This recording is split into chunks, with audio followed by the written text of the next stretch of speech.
Hello mga idol, to this video. Kumuha tayo ng isa sa alam ko na pagkain ng alaga nating baboy. So ito siya.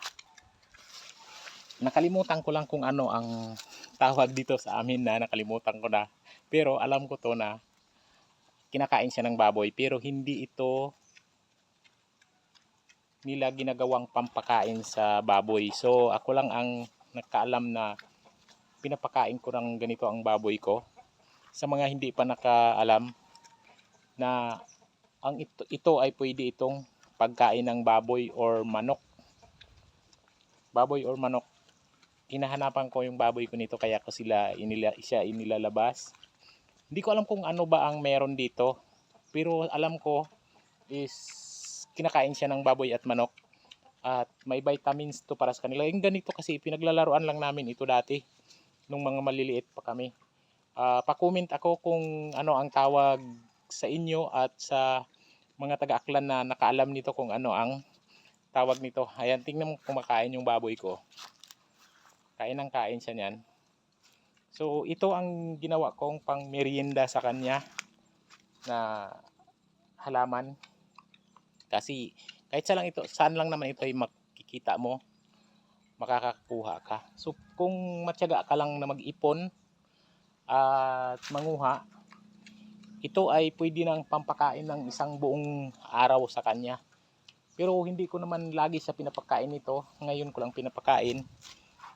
At kung dadalhin ko siya doon sa pastol, pinagpapastol-pastol ko kasi ito siya.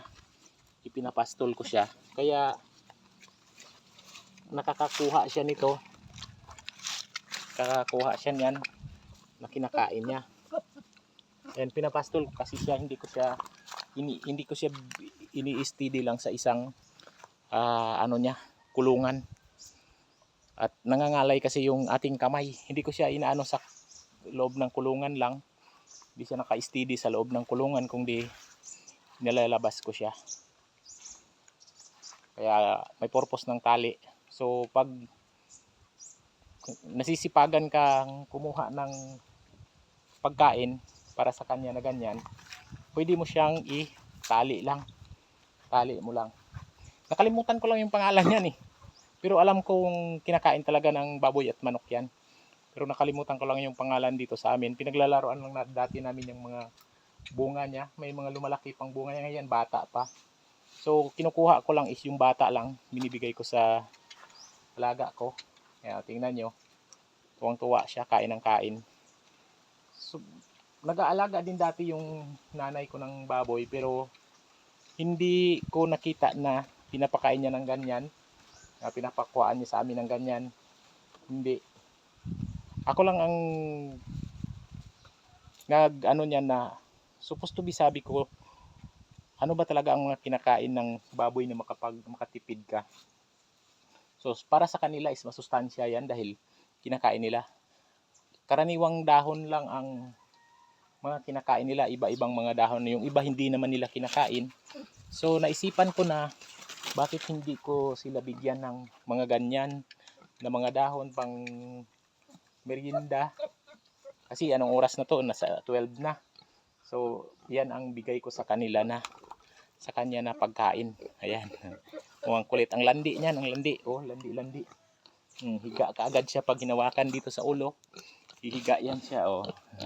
Pero nilagyan ko yan siya ng, binigyan ko siya ng lubluban para maglublob siya, matulog. At protection na rin niya sa lamok kung may mga lamok. Pero inaanohan ko to siya araw-araw, gabi-gabi. Nilalagyan ko ng tawag nito, dapong yakamon, siga. Ginadapungan ko mo na siga para hindi siya lamukin. So hindi naman siya nilalamok. So to siya, 3 days na hindi kumain dahil nagkaroon siya ng puko. Ang tawag dito sa amin, yung landi.